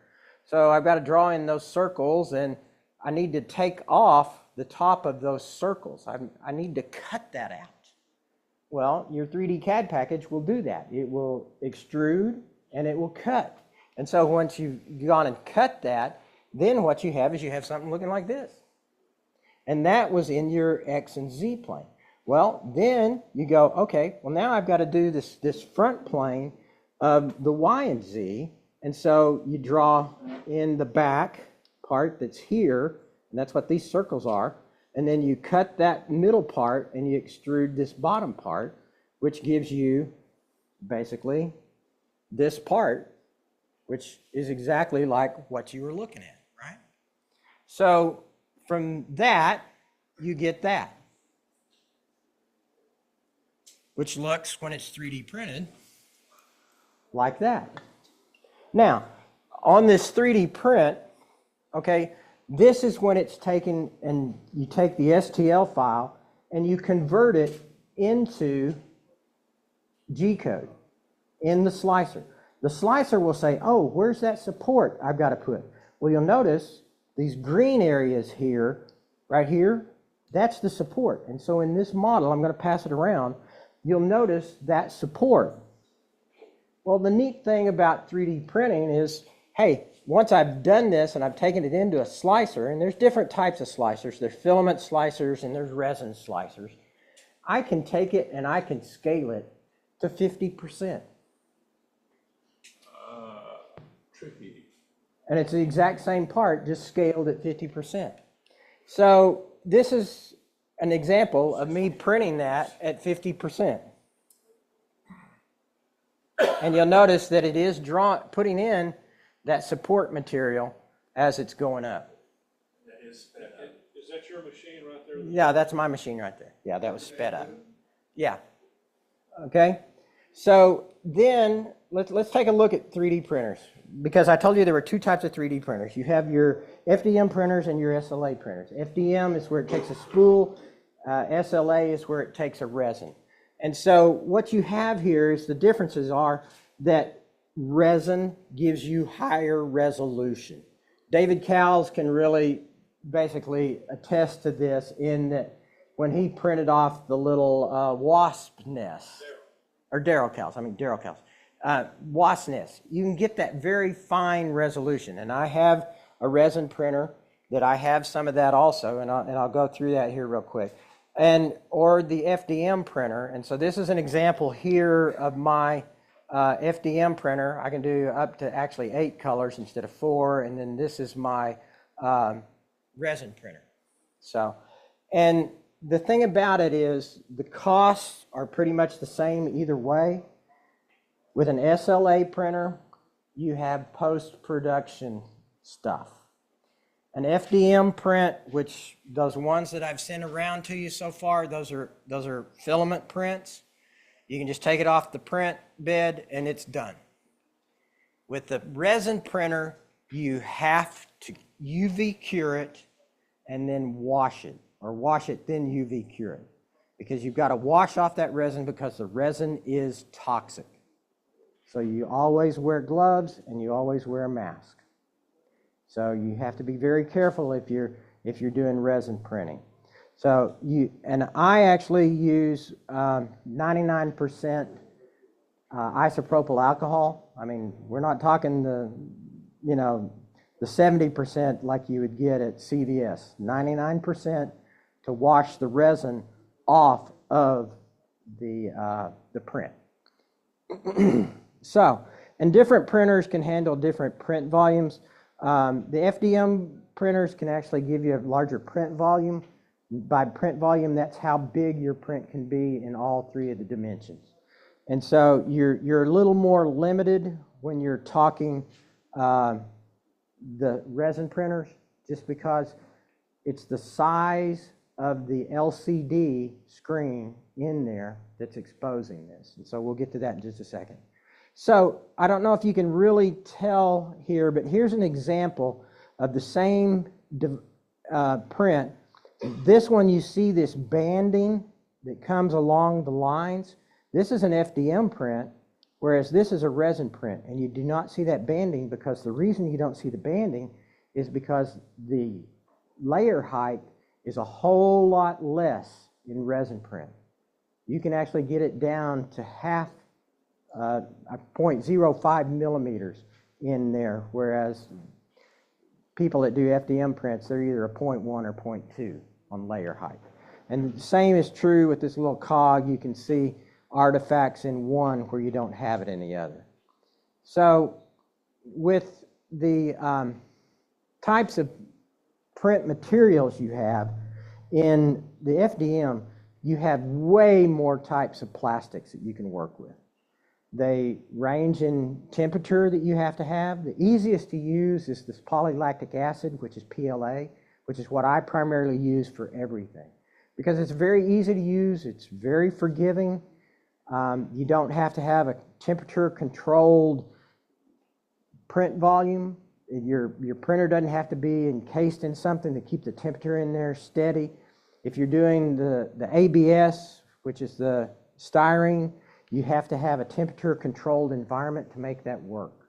Otherwise, it'll start peeling up from your print bread. Now, in you can do all sorts of things. There's nylon, there's carbon. You can get metal-infused filament. You can get wood-infused filament. There's all sorts of different types of filament that you can print with.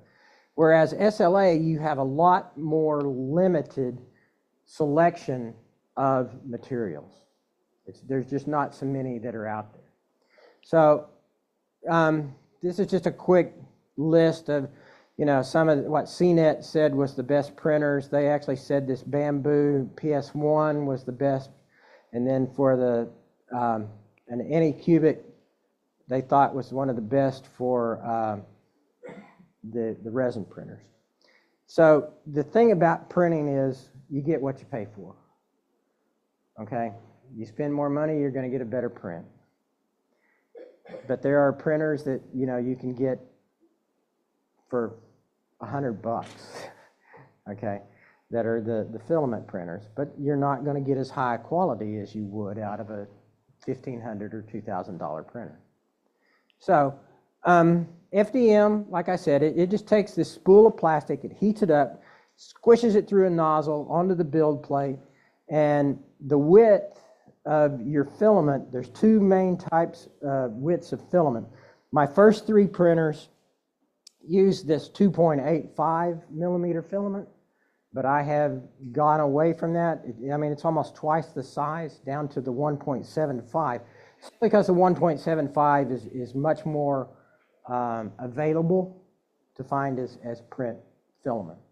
And so what it's like, this FDM is actually the most widely accepted right now. And like I said, printer costs are anywhere from $2,000 to, I think, $200 to $10,000. But like I said, you get what you pay for. Now, here's the thing that kind of separates FDM from SLA right now. You can get multicolor. It's still in its infancy. Only a few companies do it. Let's say you want 4 colors. Well, look, these frogs, they're black, white, green, and orange. Or how about Mario? 8 colors. Or 3 colors for a piece of track. Well, you know, that piece of track may not be glued together, so you got to kind of be careful with it. But this is an example of that printed together. Or multicolor on the same layer. This is kind of the new thing that has come out in the past few years. And what that allows me to do is I can do things like these, where there's multicolors on the same print. Like I said, I can do up to 8 colors now.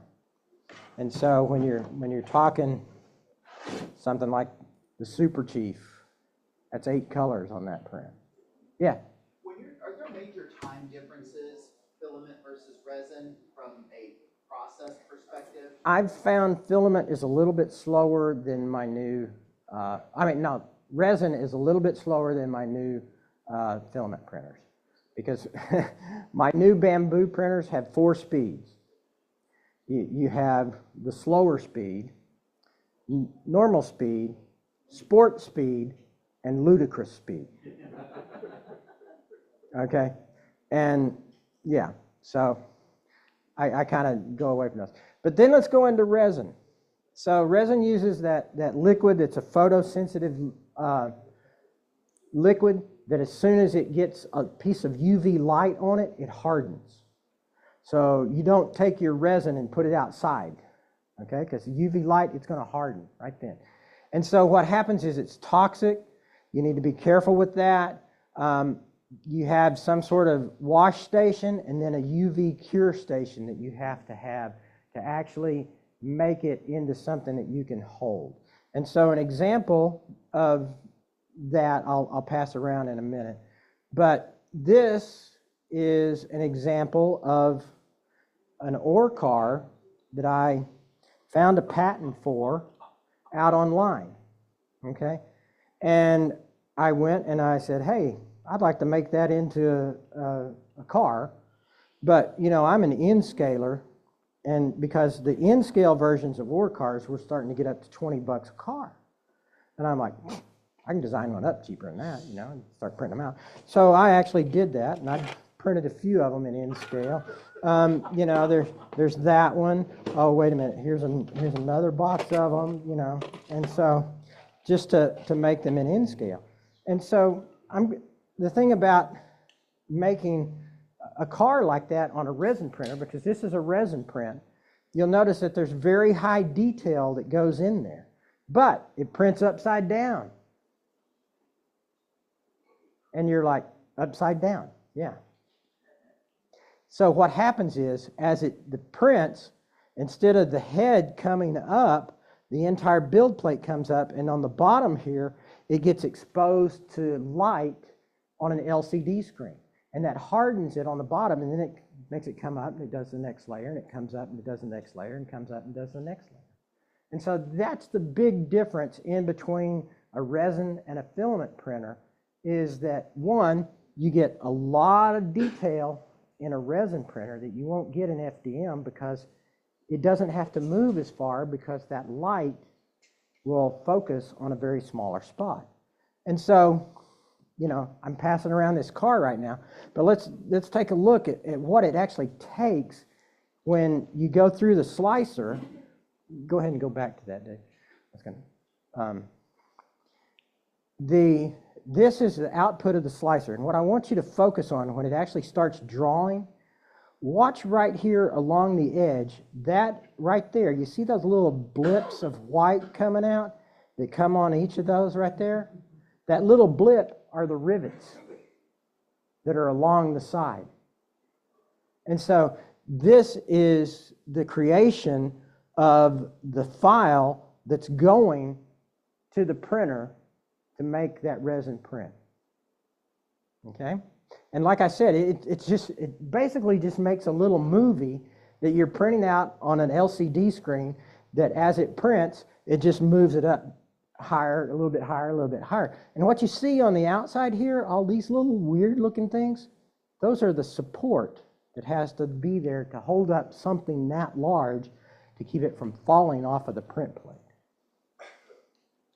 And so that's an example of a resin print and how resin printing is done. And I have the same car. Here's one in N scale, HO scale. Eric, you mentioned that the filament printers would run anywhere from $200 to $10,000. When you get up into the $10,000 range of the filament printers, is it at that level? Are you now rivaling the resin printers? You can, yes. Yeah, and the thing about it, You better be getting something. yeah, and speed. You also get speed. That's another big factor that comes into play for these. So let's go and talk about, well, how can I use this in model railroading? Okay, I've sent you around a couple of examples of different things. Okay, and of things that could print out. So, like I said, there's three ways you can get a print. You can design it up yourself, like I found in the car cyclopedia from like 1905 or 10 somewhere, this passenger car, designed it up. I'll pass around a few examples of failures of this car. Or you can download it and send it to your own printer, or you can phone a friend, have somebody else print it for you.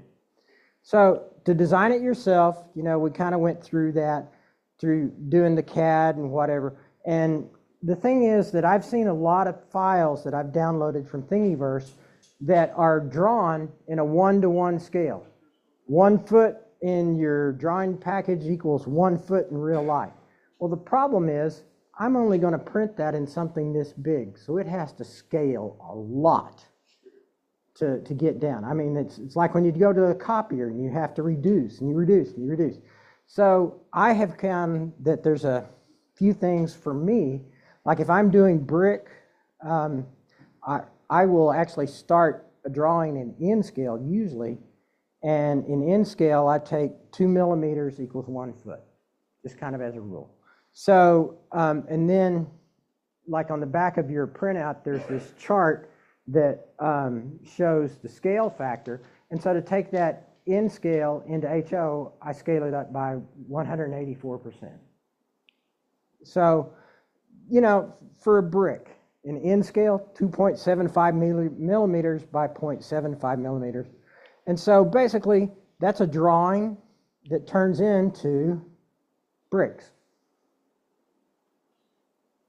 when you extrude it out into the third dimension. Okay, rolling stock. Okay, I've passed around several examples of rolling stock. The neat thing about rolling stock is usually symmetrical, highly symmetrical, and only 1/4 of it needs to be drawn. So you draw up 1/4 of it, and then in your 3D CAD package, you mirror it to get, now you're at 1/2, and then you mirror that 1/2. You get the whole entity. And then you add in details later, like, brake wheels or roof hatches or stuff like that. And so, like I said, you have on your printout, you have a copy of the scaling factor to go from one scale to another when you want to actually take it. These actually work from copier also. If you're taking plans that you have found online or somewhere, you can actually use these same scaling factors online or on a copier. Download and print. Like I said, there's many. These are on your printout also. You can go out and find it on different places. And so you can't really see this, but like this one is, I did a search for HO scale, and this one was also HO scale on Sketchfab and Thingiverse. So they come up with lots of different things. These are examples of ones that I have downloaded and kind of 3D printed myself. A tunnel portal, this water tower, a little bridge, another more complicated bridge. Or you can get it from somewhere else. Like I said, to phone a friend. You can search Google for 3D printing services, and it'll give you, like UPS store will actually do 3D printing for you. So, this is just a different types of printer stuff that is available for, and this is not a complete list, but you can see I've got the UPS store. There's some place called Photo Labs. These are things that you can actually send your design to, and they'll print it for you. There used to be one called Shapeways. Shapeways was great because you could upload your STL file to them. They'd print it for you, charge you a pretty good fee for it, and then it would be sent to you. They'd mail it to you. I actually used Shapeways to take one of my building fronts once to, I wanted to try to see if I could make a metal mold. Shapeways would print in metal. And so they printed me one in steel. So in conclusion,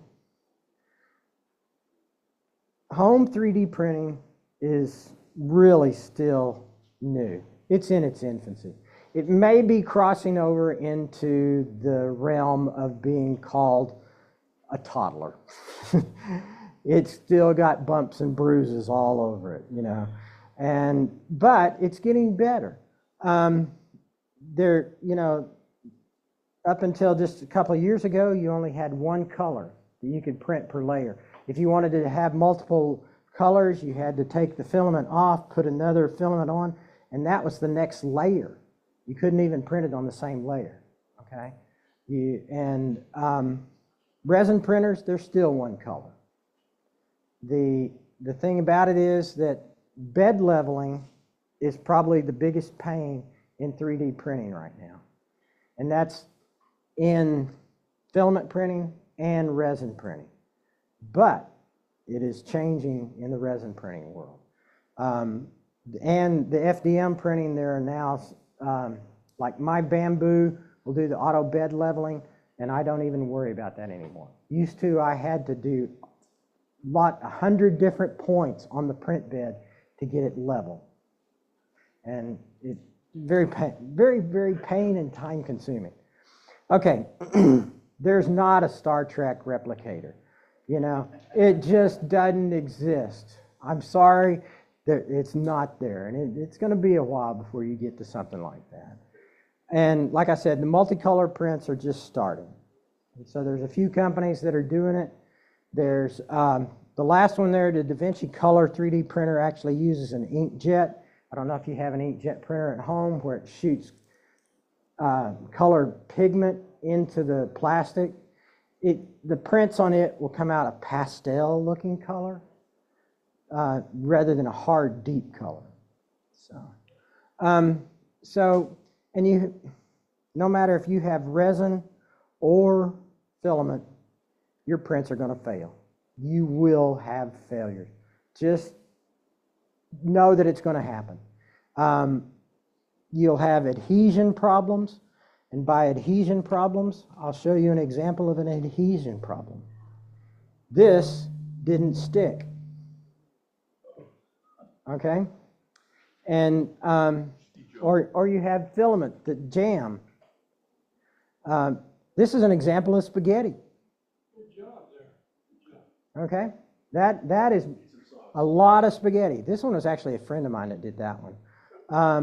And you can tell that it actually, when it made spaghetti, it actually broke part of the printer. Then this was one of mine on my old printer. You know, you'll notice that's the same color plastic that I use for pretty much everything. And yeah, that one, pretty bad fail. Oh, here's another one. This one was in gray. This one where it just kind of kept melting the plastic on top of itself over and over and over again. Or how about a Chessie logo in yellow and blue? Yeah, a failure. Yeah, it didn't stick to the print bed. Or this is a filament print that didn't stick. They had the supports, but not enough. Okay, here's another one that didn't adhere to the base down here. So another one that this one didn't have enough support, and what they were printing up here on the top actually fell off, which happens too. Okay, so then there's another problem that with a filament printer, it can leak out of the bottom of your FEP plate. This is I've been down that road once. I now have a screen protector on top of the LCD screen. So that doesn't happen again. Okay, or here's one even more recent. I was printing a building front that was, I think that looks like one of these, and it just messed up pretty bad. Here's one that I told David Grind that when I printed his New York Central logo for his light box, I printed this logo back. Probably, why is it not going back, Dave? There we go. I printed this logo probably 10 times. This was one of the most expensive logos that I did because it never would stick. And I finally figured out that it had like a 1/10 of a degree angle that it was trying to print. And that was just enough of a gap that the printer would go, oh, I can't stick to that, and it would just totally mess it up. So, like I said, you have to be willing to have prints fail, because they will. So, there's tons of stuff that you can find online, off of Google, whatever. Use the internet. It's a great resource on finding out about 3D printing. Is 3D printing worth it? Absolutely. And you go, well, why?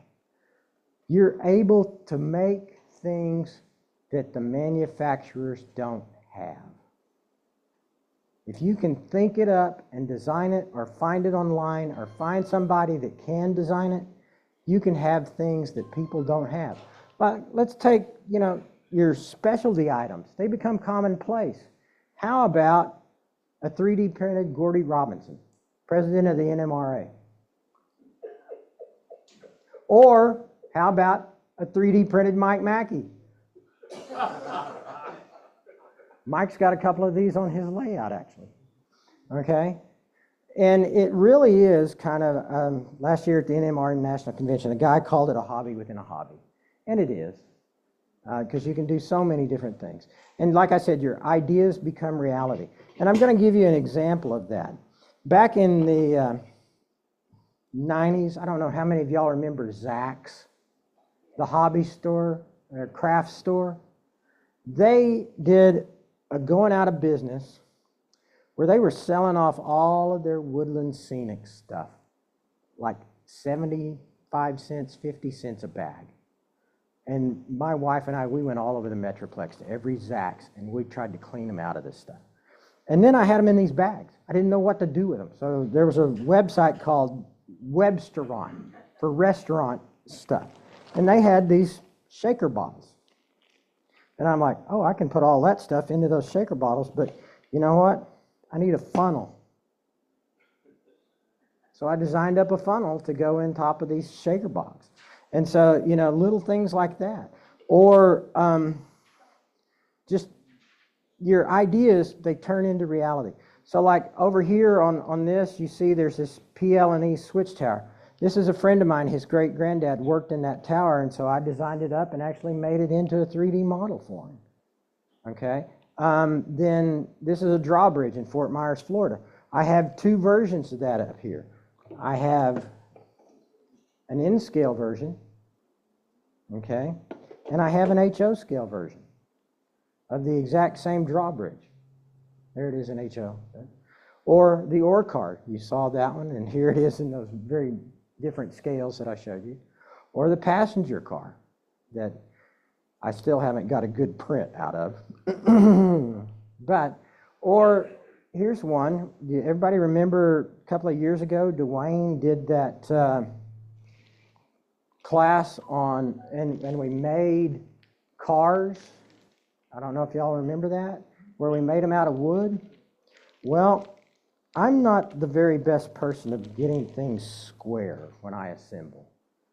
So I took his drawings and made a jig so that I could actually do HO and HON3 undercarriage parts of a car. And so that's what this is. All right. Do you have any questions? All right, we'll go Trap first. His hand was up first. Have you tried to, you know anybody that's got the new reader? A scanner? Yeah, the scanner. No, I don't. I've seen there's all sorts of scanners out there. What a scanner does is it takes an object and will turn it into a 3D object for you, okay? And that you can then download to your printer or through your slicer. And so, but I personally don't have one. Years ago, I tried to use one at the Grapevine Library for something I was scanning. And their problem was that when it scans, it creates this giant file.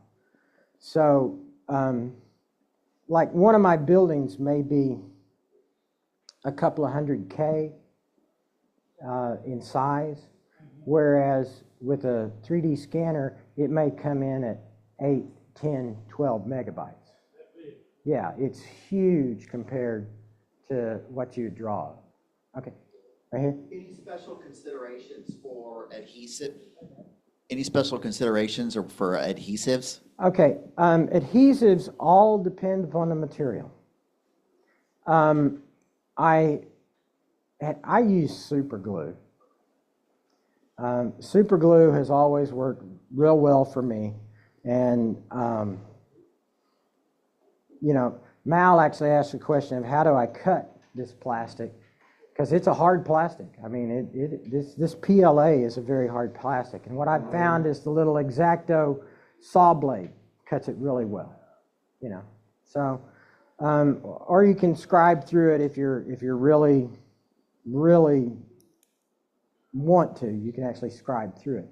But, you know, there's some things that you can do with 3D printing that you can't imagine somewhere else. So this is an example of a background flat that I came up with just because I wanted a background flat.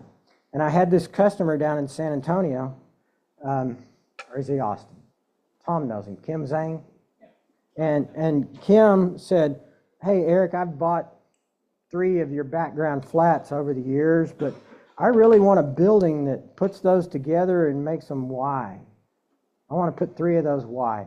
Can you make me a building? So I designed up an inn, just taking parts of it, and made him a bigger building that he turned into another kid. Yes?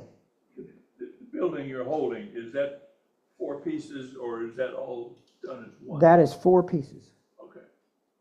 And so what my kits are, they're very much like DPM kits. You know, you got 4 walls and something that you throw on for the roof. But by the same token, here recently, I went and took a Campbell's kit and turned it into a plastic 3D printed model. I measured out off of the plans all of the different dimensions of everything and 3D printed it. And I did that. This was the Campbell Richmond Barrel Factory. And I also did it for the Brett's Brewery. So. Is that a copyright infringement? No, because Campbell's is out of business. And there are no copyrights on anything. I looked, I scoured them to find copyrights. Right. And so. I'm sure you can make one for yourself, but I was wondering about selling them. Yeah. Question here. Yeah, just on the upside down printer, how do you make the base plate stick to the machine? That is part of getting it level. You have to level your build plate with the LCD screen. And that, like I said, that leveling of your build plate is one of the hardest things. Now, this new printer that I've got coming in the mail sometime this next week, it supposedly is a resin printer with automatic bed leveling. So we'll see how that turns out. Yes?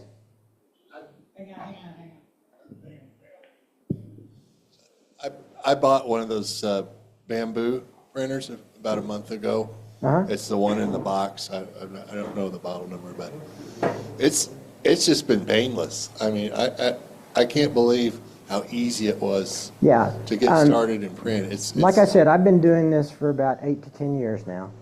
And compared to the printers before, the bamboo printer is like a dream. It automatically levels, it prints. Yeah, you'll still get spaghetti. It's just one of those things that happens, but you just keep going. Yeah. So my question is, on any of these buildings, when you design your own building, do you have to design it in pieces, like a wall's one piece, a I'll wall's design another a piece, face, like the south side of the building, the north side of the building, the west side of the building, and the east side of the building. So like, is the roof a separate piece? Or Roof, yeah. For me, I normally just include a piece of styrene for a roof. Okay. Okay, any more questions? Yes. Two. There's a couple of buildings on the layout back behind us in Dallas. Mm-hmm. I don't know if they're installed yet. Yeah, there's a couple of 3D printed buildings on the layout in Dallas, the book repository and the courthouse. I printed some of the parts for the guys that do that. Yeah. So have a look at those. And the second is, do you do any classes on how to do the 3D software, like Fusion? I have not, but... That's the hardest part for me, is figuring out the software to generate the first one. Somehow I just can't get my head around. Yeah, and that's where my background in drafting has really helped. Yeah. Because I'll look at something and I'll think, okay, what do I have to do to get that flat side? But, to just give you an example, when I was doing this Campbell kit, which is the Brett's Brewery, I've probably printed the entire building at least 10 times now. And in HO, this kit takes probably 12 to 14 hours to print. And unfortunately, I left it in the heat overnight, and I had a little problem happen. Yeah, but that's one of the things about some of the plastics is PLA is environmentally sensitive. So if you are wanting to make something that's going to be sitting outside, you do not print it with PLA. You use ABS or nylon or something like that. Something that's going to be able to handle heat, water, etc. Because the thing about a PLA is very what's called hydroscopic. It will absorb water. Last thing is, are any of your STL files available for others to print? No. Great answer. Hang on. I have a locomotive shell that was done on a filament printer, and it ended up with a whole bunch of cute little, horizontal lines. Is that based a function of how the slicer worked in terms of it didn't put the layers close enough together, or does something like that where you want to have you're printing a 3D shell and you want to have smooth sides? I really need to have it done on a resin printer. You really need to have it done on a resin printer. See, I actually heard a guy online the other night that was talking about 3D printing and model railroading. And his comment was, if I'm going to be making buildings, it's okay to use filament printer. But if I want something that's detailed, do resin. All right, I have the microphone, so I'm going to ask the last question. I'm sorry. All right, so the question I have is, I went on Thingiverse or whatever it was, and I downloaded a file of a fire plug, Okay. N scale. It was free, so it was free. You can get it printed.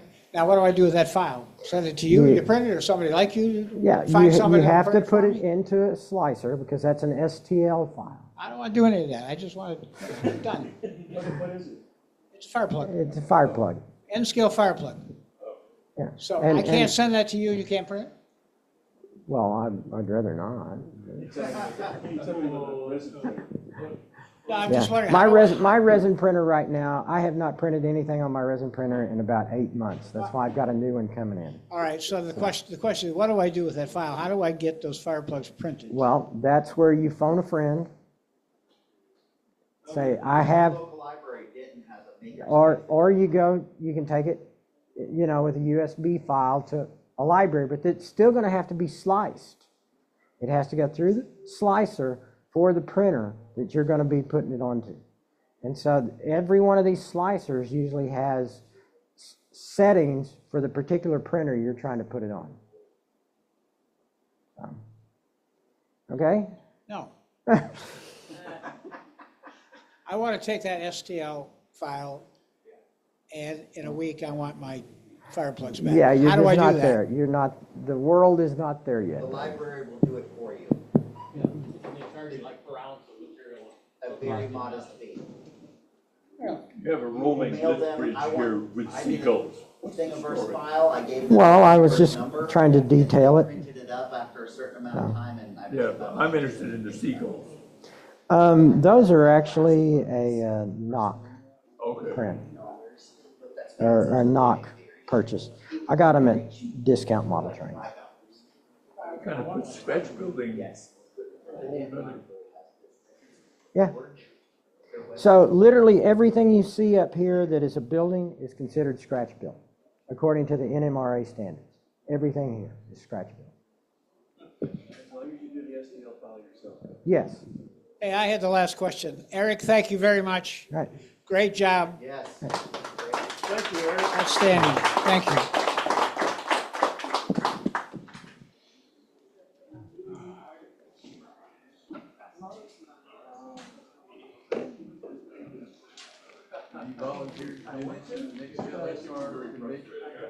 Well, I have volunteered to do it at Plano and the RPM meet. So, for the LSR